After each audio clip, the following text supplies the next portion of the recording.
감정형은 글을 쓸 때 객관적인 사실보다는 자신의 개인적이고 특별한 느낌을 잘 전달합니다. 그렇게 글을 쓰고 싶어 하고, 같이, 제가 이제 그 노인복지관에서 어르신들이 살아온 어떤 인생 자서전, 이런 거를 쓸 때도 이 MBTI 교육을 꼭 이제 하고 서로 이제 보완이 될 수 있게 도와드리는데 보면, 글이 나오는데도 보면, 감정형이신 분들은 내가 그때 어떤 걸 느꼈고 어떤 느낌이 있었고 그런 걸 굉장히 잘 전달하고 잘 글로 표현을 하시는 반면에, 사고형인 분들은 그런 내가 그 당시에 느꼈던 그런 느낌보다는 어떤 역사적인 사실, 그 당시의 사실, 이런 것들을 묘사하는데 또 굉장히 잘 하시거든요.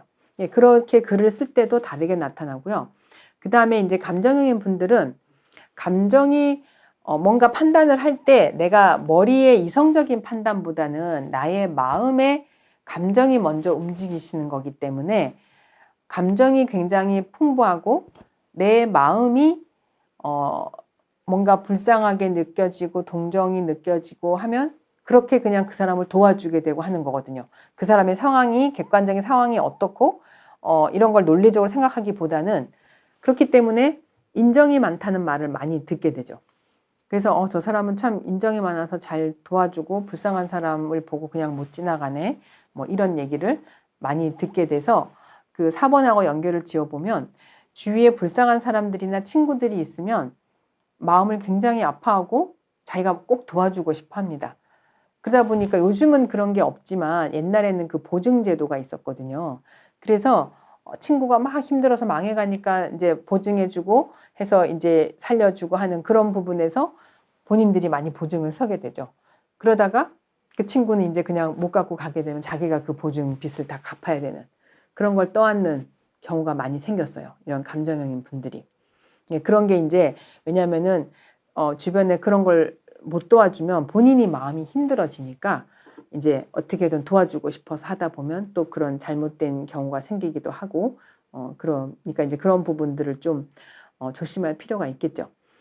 그래서 이제 또 다시 돌아가 3번을 보면, 그래서 사람들과의 관계가 굉장히 중요하기 때문에 이게 이제 어떤 사회적인 규범에 대한 공정성이나 정의 이런 거보다는 나와 그 사람과의 관계, 또 가족 간의 조화, 관계, 이런 게 굉장히 중요하기 때문에 뭔가 힘든 게 있어도 본인이 많이 참고 넘어가려고 하죠. 왜냐하면 관계를 해치고 싶지 않아서, 싸우고 막 불화를 느끼고 싶지 않기 때문에 그래 그냥 이번엔 내가 그냥 참고 넘어가지 뭐, 참으면 다 편한데 뭐 하고, 감정형인 분들은 많이 참게 돼요.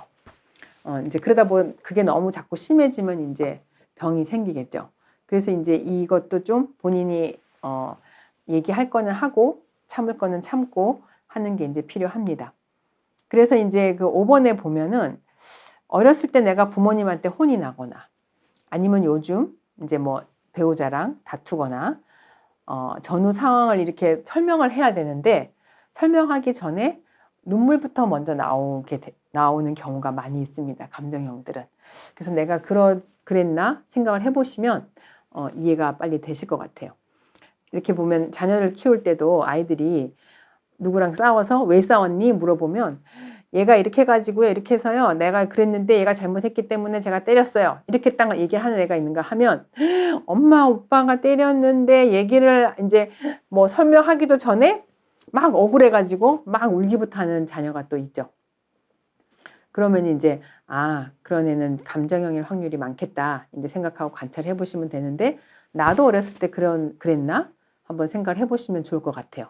그리고 또 배우자나 누구랑 이렇게 싸우려고 하면 이렇게 막 논리적으로 말이 나오기보다는 그 억울한 감정이 먼저 막 생각이 나니까 막 눈물부터 나니까 막 울면서 이렇게 얘기하게 되고, 그런가 이제 돌이켜 보시면 이제 본인이 감정형인지 이렇게 판단하시는데 도움이 되실 것 같습니다. 그러다 보니 이제 감정형은 그 다른 사람의 말이나 평가에 굉장히 민감합니다. 그래서 관계가 또 중요하고 또 그런 관계를 맺는 다른 사람들이 자신을 어떻게 생각하고 어떻게 판단하는지 어떻게 평가해 주는지에 대해 굉장히 민감하기 때문에 이렇게 칭찬을 받으면 굉장히 또 취업이 돼서 막 열심히 더 잘하게 되고, 또 뭔가 비평을 받으면 굉장히 의기소침해져서 다시는 그 일을 하기가 힘들어지고 하는 그런 성향을 보이게 됩니다. 그래서 아마 그 칭찬이 고래도 춤추게 한다 하는 그 말이 사고형보다는 아마 감정형에 좀 더 많이 작용을 하는 것 같습니다. 사고형은 본인이 칭찬받을 상황이 아닌데 칭찬을 받게 되면 오히려 기분 나빠할 수도 있고요. 상대방을 칭찬한 상대방의 저의가 뭔지를 궁금해하거나 의심하게 됩니다. 그렇지만 감정형은 칭찬을 해주면 일단 너무 기분이 좋고 너무 고맙고 그래서 뭔가 더 잘하고 싶고 이렇게 막 되기 때문에 좀 약간 오버해서 칭찬을 해주는 것도 필요한 거죠. 예, 그래서 내가 굉장히 칭찬을 받으면 뭔가 더 열심히 하고 잘하게 된다. 그런지 아닌지 생각을 해보시면 좋을 것 같고요. 그 다음에 7번에 보면 아까 이제 그 3번하고도 관계가 좀 되는데 자신이 좀 희생이 따르더라도 자녀들과 가족들을 행복하고 즐겁게 해주고 싶어 해요. 그러니까 내가 좀 희생하더라도 가족들이 편하고 자녀들이 좋아하면 그래 내가 좀 희생하고 그렇게 따라줘야지 하는 부분들이 좀 많이 있어요. 그래서 여행을 가든지 무슨 행사를 하든지 나는 이렇게 하고 싶은데 우리 가족들이 다 이렇게 하고 싶어 하고 그렇게 하는 걸 굉장히 즐거워하면 기꺼이 그냥 내가 희생이 되더라도 나는 그냥 참고 따라주면서 그렇게 기뻐하는 거를 보고 본인도 그냥 즐거워해요. 그게 이제 감정형의 이제 특징이니까. 그래서 이제 그 9번에 보면 8번에 자녀들이나 손주들에게 사랑을 표현하는 것이 어렵지 않다. 이제 이 얘기는 아이들이나 또 이제 뭐 배우자나 그다음에 손주가 생겼을 때 아우 너무 이뻐 뭐 아우 사랑해 엄마 너무 보고 싶었어 할머니 너무 보고 싶었어 뭐 이런 감정 사랑의 감정의 표현을 하는 게 그렇게 어렵지가 않아요. 그렇게 그냥 저절로 막 너무 이뻐서 나오죠.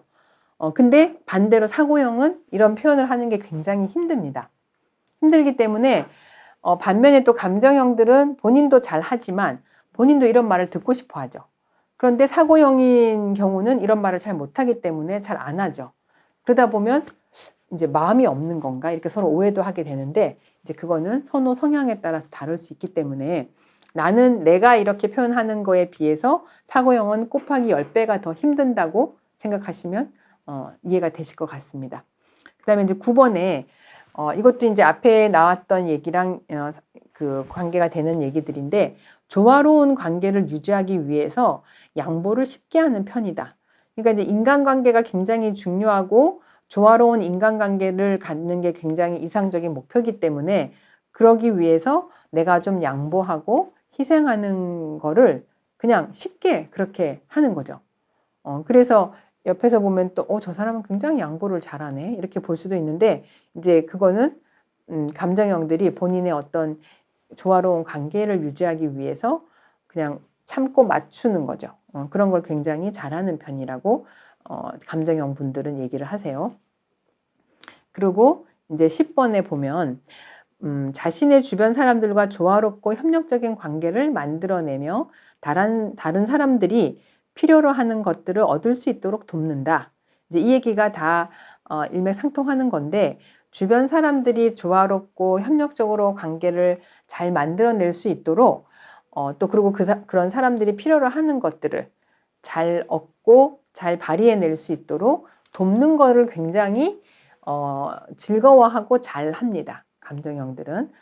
그래서 이제 아이들이나 이제 자녀들이 뭔가 해 나갈 수 있도록 도와주고 필요한 것을 얻을 수 있도록 서포트 해주고 하는 것들을 잘 하고 또 본인도 좋아하고 하는 성향을 가지고 있어서 이분들이 이제 적응적 태도를 나타낼 때는 감사하다, 고맙다 이런 얘기도 잘 하고요. 또 이해심도 많고 상대방을 잘 이해하고 또 분위기에 따라서 재치 있게 본인이 또 양보하기도 하고 즐겁게 해주기도 하고 하는 걸 잘 하기 때문에 이제 이런 평가를 받게 되죠. 저분은 참 감사하다는 얘기도 잘하고 이해심도 많고 굉장히 재치도 있고 이렇게 센스도 있고 그러네. 이제 이런 얘기를 많이 듣게 되고 근데 이제 좀 이렇게 일방적인 태도를 나타내게 되면 굉장히 과민해 보이고 뭔가 그러니까 애매해 보이고 뭔가 이것도 아니고 저것도 아니고 뭔가 괜찮아. 그냥 양보를 하는데 좋은 건지 아니면 정말 자기가 좋아서 그렇게 하겠다고 하는 건지 아니면 그냥 싫은데 참는 건지 뭔가 모호하고 그다음에 좀 애매하게 반응을 하고 싫은 것 같은데 뭔가 참고 그냥 뭐 오케이 하는 것 같기도 하고 이제 사고형이 봤을 때는 뭔가 분명하지 않게 보일 수 있고 그다음에 또 굉장히 감정에 대해서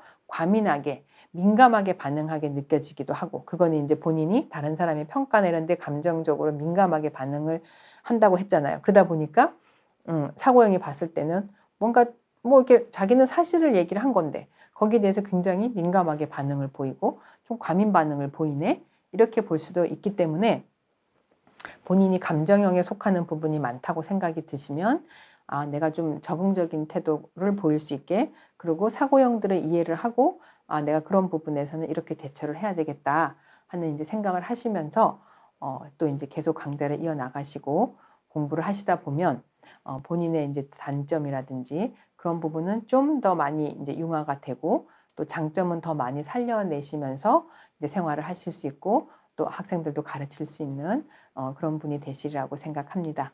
네, 오늘 지금 판단 기능에 대해서 그 사고형과 감정형에 대해서 설명을 드렸는데 수고 많으셨고요. 또 이 부분도 이해가 안 되시는 부분들은 또 계속 반복해서 들어주시면 감사하겠습니다. 네, 다음 시간에 뵙겠습니다. 감사합니다.